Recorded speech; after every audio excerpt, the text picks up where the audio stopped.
દરેક દીકરા માટે. એક દિવસ એક દીકરો તેના વૃદ્ધ પિતાને એક હોટલમાં જમવા માટે લઈ ગયો. વૃદ્ધ પિતાને હોટલના ટેબલ પર બેસીને ખાવાની ટેવ ન હતી, આથી દરેક વાર ખાવાનું વૃદ્ધના કપડા પર પડતું. આ બધું આજુબાજુના ટેબલ પર બેઠેલા લોકો જોતા અને આ વૃદ્ધ તરફ જોઈને હસતા, કેટલાક નાકનું ટેરવું પણ ચડાવતા. આ બધું પેલા વૃદ્ધનો દીકરો પણ જોઈ રહ્યો હતો, પણ તે એકદમ શાંત થઈને બેઠો હતો. પિતાનું ભોજન પૂર્ણ થયું એટલે કોઈ પણ શરમ વગર દીકરાએ પિતાને ઊભા કર્યા, હાથ પકડીને તેમને હોટેલના બાથરૂમમાં લઈ ગયો, પાણી વડે બગડેલા કપડાં સાફ કર્યા, ચહેરો ધોવડાવ્યો અને ચશ્મા પહેરીને બહાર આવ્યો. આ બધું હોટલમાં ભોજન કરવા આવેલા બધા જ લોકો જોઈ રહ્યા હતા. આ દરમિયાન દીકરાએ બિલ ભર્યું અને પિતાને લઈને હોટલની બહાર જવા લાગ્યો.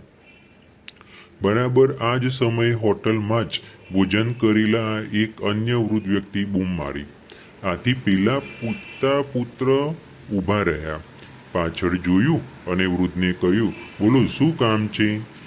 પેલા ભોજન કરી રહેલા વૃદ્ધે કહ્યું કે દીકરા, શું તને નથી લાગતું કે તું અહીં કંઈ ભૂલીને જઈ રહ્યો છે? દીકરાએ જવાબ આપ્યો કે નહીં, હું અહીં કોઈ વસ્તુ ભૂલીને જઈ રહ્યો નથી. આ સાંભળી પેલા ભોજન કરી રહેલા વૃદ્ધે જે કહ્યું તે દરેક દીકરાએ વાંચવું જોઈએ. પેલા વૃદ્ધે કહ્યું કે દીકરા, તું અહીં દરેક દીકરા માટે એક શીખ, સબક અને પ્રત્યેક પિતા માટે એક આશા, ઉમ્મીદ છોડીને જઈ રહ્યો છે. પેલા વૃદ્ધે સાચું કહ્યું ને મિત્રો.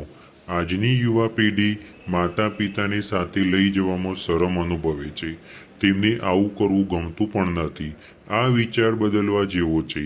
યાદ રાખો કે બાળકો નાના હોય ત્યારે માતા પિતા ધ્યાન રાખે છે અને માતા પિતા વૃદ્ધ થાય એટલે મોટા થયેલા દીકરાઓએ માતા પિતાનું ધ્યાન રાખવાનું હોય છે. આ જ કુદરતનું ચક્ર છે.